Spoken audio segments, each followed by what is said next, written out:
Typhoon Francisco continues to rapidly intensify as it moves closer to northern Luzon, with Pag-asa not ruling out the possibility of it reaching super typhoon strength. For more on this, let's bring in News 5's resident meteorologist, Alvin Pura. Alvin, okay, just how strong is Typhoon Francisco right now and how close is it really to reaching super typhoon status?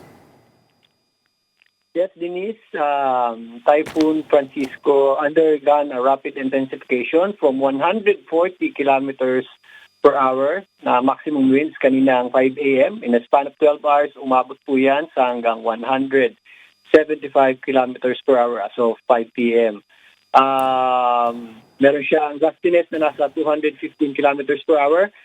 So ang super typhoon category natin is nasa 185 kilometers per hour na maximum sustained wind. So around 10 kilometers per hour na lang, napakalapit na, is possible na yan maging super typhoon in the next few hours until tomorrow early morning. If ever yan po ay magiging super typhoon na dito sa may East Philippine Sea dahil yun sa rapid intensification at warm water dito sa may East Philippine Sea. Denise?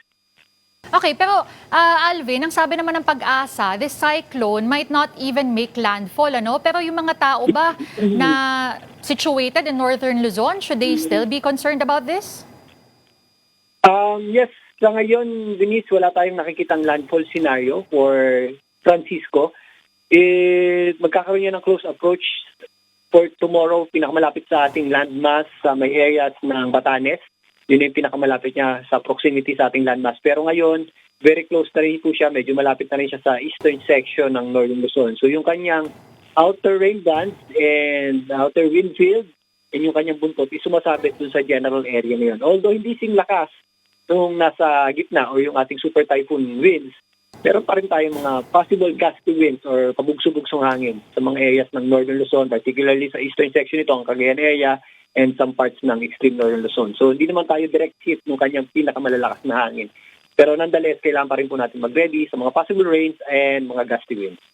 Okay, pero syempre yung isa sa binabantayan natin dito, Alvin, ay yung enhancement na dadalhin o ibibigay ng habagat. Ano? Pag nangyari ba yan, gaano kalakas na rainfall ba yung inaasahan, not just in Luzon but all parts of the country, Visayas and Mindanao na rin?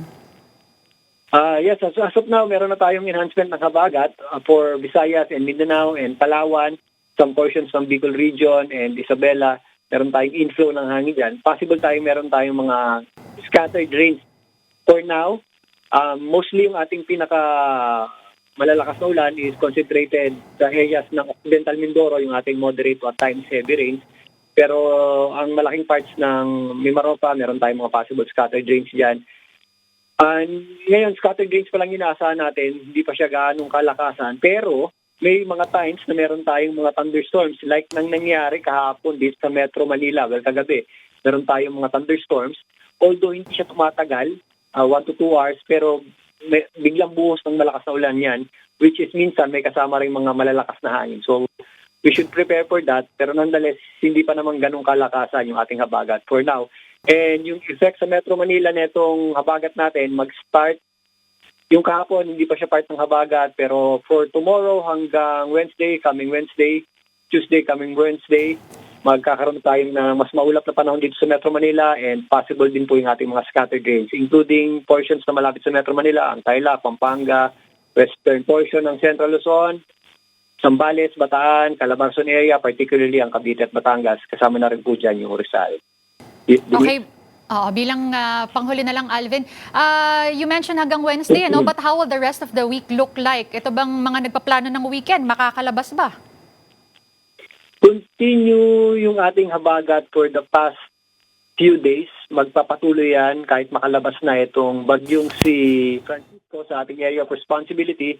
By Wednesday to Thursday, probably nandito na yan sa eastern section ng Taiwan, going to southern portion ng Japan. Meron pa rin tayong enhancement ng habagat or southwest monsoon, pero yan, mga scattered rains lamang yung ating aasahan for the rest of the week due to habagat and southwest monsoon. Wala naman tayong nakikita pang sobrang lakas na effect ng habagat like nung ginawa nung dating bagyong super typhoon din na Karina noong 2024. Hindi pa naman ganun yung na-expect natin. Pero always bring your umbrellas, saka yung mga jackets natin at any pananggalang sa ulan.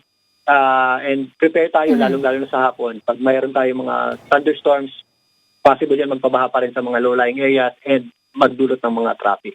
All right. Denise? Thank you for that update. Again, that was News 5's resident meteorologist, Alvin Cura.